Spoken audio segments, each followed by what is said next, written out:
Assalamualaikum warahmatullahi wabarakatuh.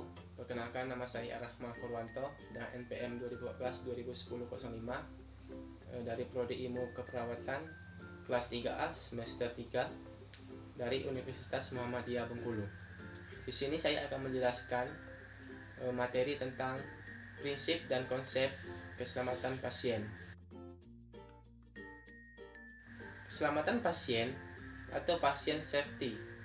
Rumah sakit adalah suatu sistem di mana rumah sakit membuat asuhan pasien lebih aman dan diharapkan dapat mencegah terjadinya cedera. Insiden adalah setiap kejadian yang tidak disengaja dan kondisi yang mengakibatkan atau berpotensi mengakibatkan cedera yang dapat dicegah pada pasien yang terdiri dari kejadian tidak diharapkan atau disingkat KTD adalah insiden yang mengakibatkan cedera pada pasien. Yang selanjutnya adalah kejadian nyaris cedera atau disingkat dengan KNC. Adalah terjadinya insiden yang belum sempat terpapar ke pasien. Selanjutnya adalah kejadian tidak cedera atau disingkat dengan KTC. Adalah insiden yang sudah terpapar ke pasien tetapi tidak timbul cedera. Selanjutnya ada kondisi potensial cedera atau disingkat dengan KPC. Adalah kondisi yang sangat berpotensi untuk menimbulkan cedera tetapi belum terjadi insiden. Kejadian sentinel adalah suatu kejadian tidak diharapkan yang mengakibatkan kematian atau cedera yang serius. Standar keselamatan pasien terdiri dari yang pertama ada hak pasien, yang kedua ada mendidik pasien dan keluarga, yang ketiga ada keselamatan pasien dan kesinambungan pelayanan, yang keempat ada penggunaan metode-metode peningkatan kinerja untuk melakukan evaluasi dan program peningkatan keselamatan pasien, yang kelima ada peran kepemimpinan dalam meningkatkan keselamatan pasien, yang keenam ada mendidik staf tentang keselamatan pasien, dan yang ketujuh ada komunikasi merupakan kunci bagi staf untuk mencapai keselamatan pasien. Sasaran keselamatan pasien meliputi yang pertama, ada ketetapan identifikasi pasien. Yang kedua, ada peningkatan komunikasi yang efektif. Yang ketiga, ada peningkatan keamanan obat yang perlu diwaspadai. Yang keempat, ada kepastian tepat lokasi, tepat prosedur, tepat pasien operasi. Yang kelima, ada pengurangan risiko infeksi terkait pelayanan kesehatan. Dan yang terakhir, ada pengurangan risiko pasien jatuh. 7 langkah menuju keselamatan pasien rumah sakit. Yang pertama, membangun kesadaran akan nilai keselamatan pasien. Yang kedua, memimpin dan mendukung staf. Yang ketiga, mengintegrasikan aktivitas pengelolaan risiko, mengembangkan sistem pelaporan. Yang kelima, melibatkan dan berkomunikasi dengan pasien. Yang keenam, belajar dan berbagai pengalaman tentang keselamatan pasien. Dan yang terakhir, mencegah cedera melalui implementasi sistem keselamatan pasien. Yang isinya adalah perhatikan nama obat, rupa dan ucapan mirip atau disebut dengan look alike, sound alike, medication names.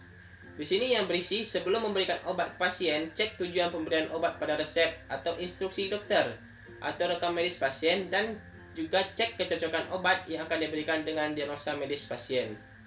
Yang kedua ada pastikan identifikasi pasien.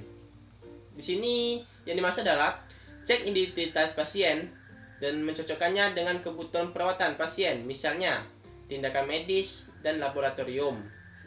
Dan digunakan minimal 2 jenis identitas, misalkan nama pasien dan tanggal lahir, sebagai alat klarifikasi identitas pasien saat pasien masuk atau pindah ke rumah sakit lain atau tempat pelayanan lainnya. Yang ketiga ada komunikasi secara benar saat serah terima atau pengoperan pasien.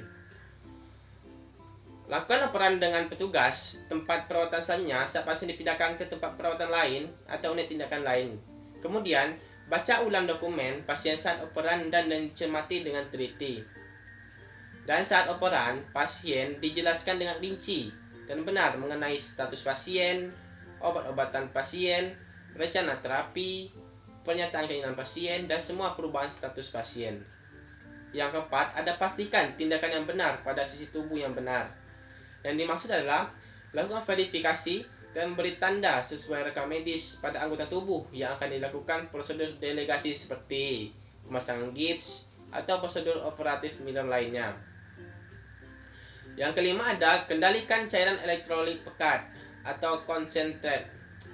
Di sini, cairan KCl disimpan di tempat yang terpisah dan terkunci, dan pemakaiannya didokumentasikan sebagai kendali pemakaian, atau jika tidak tersedia ruang khusus penyimpanan dan persiapan obat, maka hanya perawat, dokter, atau apoteker yang berpengalaman yang diperbolehkan menyiapkan obat ini. Yang keenam ada pastikan akurasi pemberian obat pada pengalihan pelayanan. Di sini yang dijelaskan adalah standarisasi, pengumpulan, dan dokumentasi semua obat yang sedang digunakan pasien, meliputi nama obat, suplemen, dosis, frekuensi, dan waktu dosis terakhir. Yang ketujuh, hindari salah kateter, salah sambung selang atau tube. Di sini yang dijelaskan adalah tidak memperbolehkan staf non klinis, pasien, dan keluarga untuk menyambungkan atau melepas sambungan selang. Bantuan harus selalu ditunjukkan kepada staf klinis. Dan jelaskan jalur-jalur selang dan standar dasar masing-masing jalur selang pasien di saat operan pasien. Dan juga buat alur dasar untuk koneksi semua selang dan verifikasi ujung selang sebelum membuat koneksi atau melepas sambungan atau memberikan obat, cairan, atau produk lain. Yang ke-8, gunakan alat injeksi sekali pakai. Yang dimaksud adalah menganjurkan penggunaan peralatan injeksi sekali pakai dan mengikuti program training petugas kesehatan atau memanfaatkan informasi dari rumah sakit tentang pencegahan infeksi, praktik injeksi yang aman, penanganan sampah benda tajam yang aman, dan penggunaan teknologi injeksi terbaru. Dan yang terakhir adalah tingkatkan kebersihan tangan atau hand hygiene untuk pencegahan infeksi nosokomial.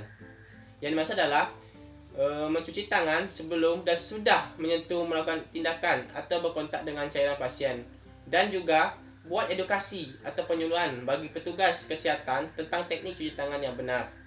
Baiklah, ini saja yang dapat saya sampaikan dari penjelasan konsep dan prinsip keselamatan pasien.